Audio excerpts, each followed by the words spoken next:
¿Ya? Ya, dale. ¿Ya? Nosotros pasamos de la utilidad financiera que contabilizamos en el balance a la utilidad tributaria a través de la renta líquida disponible. ¿Ya? Ya. Que son los ajustes, los agregados y deducciones, no sé si lo ubican. Sí. Y llegamos a una utilidad tributaria que está acá. Entonces, esas diferencias que se contabilizan acá, estos ajustes,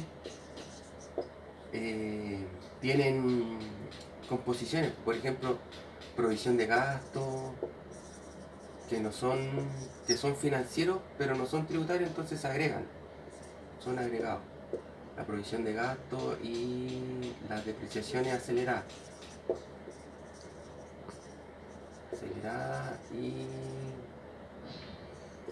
hay varios conceptos más, por ejemplo la corrección monetaria, ¿ya? Que son ajustes que se hacen en la RLI, la corrección monetaria y otros más. Entonces, por estos ajustes que hay acá, hay que hacer unas contabilizaciones financieras, pues nosotros llegamos de aquí al financiero, al tributario, pero por estos ajustes que llegamos a la utilidad tributaria, después hay que meterlo en la utilidad financiera. Como por ejemplo la provisión, pues la provisión de gastos, o sea, la provisión de impuestos a la renta, se supone que es también un ajuste de esto, porque tú llegáis acá a la utilidad tributaria y después esa provisión de impuesto a la renta hay que meterlo de vuelta en el balance. Entonces, esos ajustes que hay, que son uno que es la provisión de impuesto a la renta,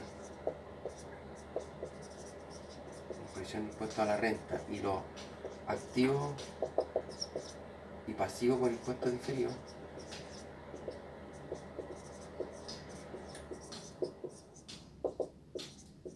se meten en el balance financiero, se hacen ajustes. Y los activos y pasivos por impuestos diferidos se generan por estas tres cosas que están acá. ¿Ya? Entonces, ¿cuándo se genera un activo por impuesto diferido? Un pasivo primero. Un pasivo se genera cuando el gasto tributario, un pasivo por impuesto diferido, es cuando el gasto tributario es mayor que el gasto financiero. ¿Ya? Y un activo por impuesto diferido es cuando el gasto tributario es menor que el financiero. Eso tienen que anotarlo. Porque de ahí parte todo. Porque acá uno deja de pagar impuestos, paga menos. Porque el gasto tributario tú lo estás ocupando ahora, pero más adelante vas a tener un gasto tributario menor, porque lo estás ocupando ahora. Por ejemplo, la depreciación acelerada. Tú estás ocupando un, un gasto mayor tributariamente que el financiero. Entonces vas a tener que pagar un impuesto más adelante mayor. Y por eso se te genera un pasivo por impuesto diferido. Y el asiento que se hace es por la diferencia que hay entre los valores. Por ejemplo, tú tienes, no sé, pues un millón de financieros, de depreciación financiera, y tienes tributariamente, tienes 1.200.000 en el gasto. Entonces tienes 200.000 de diferencia. Entonces sobre eso tú aplicas la tasa, el 27% sobre los 200.000, y eso es lo que contabilizas. Contabilizas impuesto a la renta contra pasivo con impuesto diferido.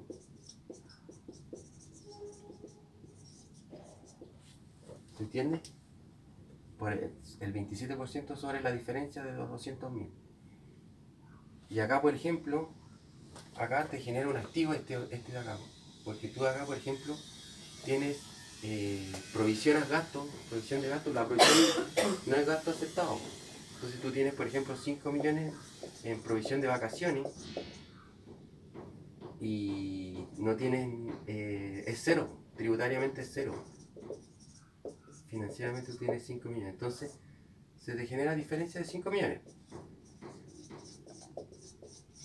Y acá le aplica el 27%.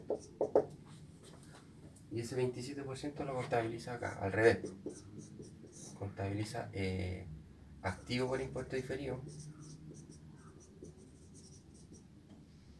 Porque acá tú estás pagando, acá es lo contrario, acá tú estás pagando anticipadamente el tributo.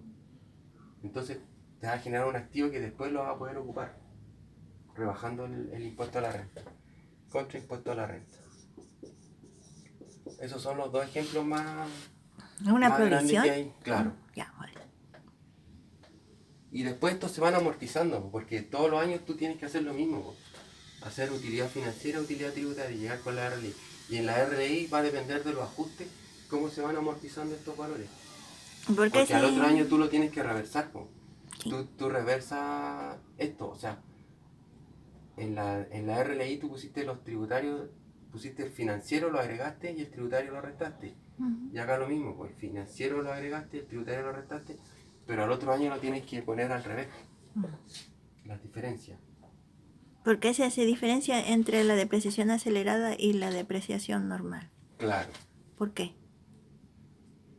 No, pues la depreciación acelerada es la tributaria. ¿A cuántos periodos? Va, ¿Habitualmente? un tercio. A un tercio. Claro. Pero también hay otro tipo de depreciación que es la de los leasing. Por ejemplo, la depreciación de los leasing no es aceptada. Nosotros tenemos muchos leasing, entonces es distinta la depreciación financiera y tributaria en ese caso también. La financiera de los leasing la agregamos y agregamos el interés. Y lo que restamos es el gasto total de la cuota. Y esos dos se comparan. El gasto de la cuota de leasing con el interés y la depreciación del leasing. Entonces, si el gasto de la cuota es mayor que esas dos cosas, ahí tú tienes que el tributario también es mayor que el financiero, entonces hay una diferencia. Y también tendría un pasivo por impuesto diferido. En los leasing. Por lo tanto, tienen que anotar este concepto. Cuando el gasto tributario es mayor que el gasto financiero, Sí, hay un pasivo. Tengo problemas con eso. ¿Por qué? Porque nunca me podía aprender cuál es menor y cuál es mayor. El signo. El signo. Ya. Este es mayor que este. No, ¿no? ya me lo enseñaba con pececito, con todo y no. El abierto del mayor. El lado Esto, abierto del cuando mayor. voy a hacer una prueba tengo que ponerle cuál es mayor. Y acá este es menor. ¿En serio con la desigualdad o desigualdad? Algo tan estúpido, tan simple. Es pero lógica, no ¿no? me entra. Hazlo con una flecha para arriba. Hasta Mayor me hicieron y un menor, pececito. flecha para abajo. Me Un hicieron un pececito. pez. O un pollo. Y una Con amiga el me dijo pico. yo lo hago con un pececito. Y aún Ah. así no me puedo entrar en la cabeza. Ya. Pero esto es lo relevante, esto de acá. Bueno, y los ajustes de acá también, pues los ajustes generan esto. Porque tú tienes, bueno, la RLI, de la RLI pasa a los ajustes y de los ajustes a esto. Y ahora hay otras diferencias que son más grandes. Por ejemplo, nosotros ahora retasamos los bienes y le aumentamos el valor a todas las propiedades, pero esto no va a generar activo por impuesto, o sea, no genera diferencias temporales. Ya son más permanentes y ahí van directo al patrimonio. O sea, ¿Cómo se determina que una el asiento diferencia ahí- es permanente? el asiento ya es distinto. ¿Cómo se determina? Porque ya al otro año ya no van a estar. Po. Estas, por ejemplo, ya capaz que no estén. Por ejemplo, la provisión de vacaciones va cambiando todos los años. Po. Va a depender de que el trabajador siga o no siga en la empresa. Po.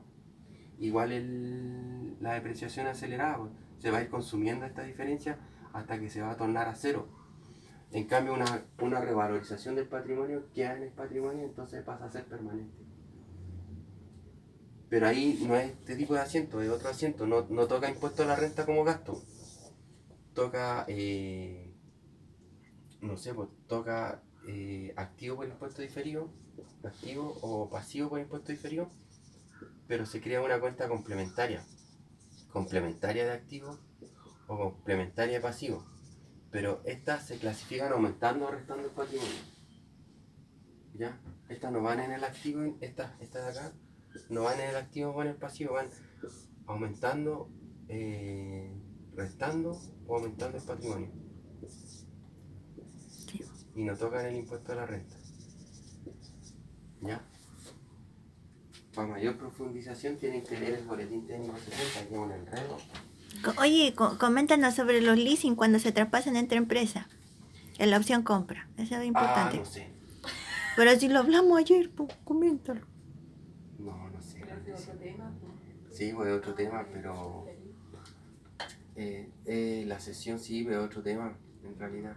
Bueno, la cosa es que dijeron que es necesario que se facture entre empresas. Sí, Que la empresa que lo entrega tiene que generar una venta con un delta sobre el costo de la transferencia y la que la recibe como un costo para rebajar su utilidad. Es necesario. Hay que hacerlo y regularizarlo así. sí, pues, No se lo que hacía. pasa es que estamos teniendo una contingencia tributaria ahí, pues, por el tema del costo de la empresa.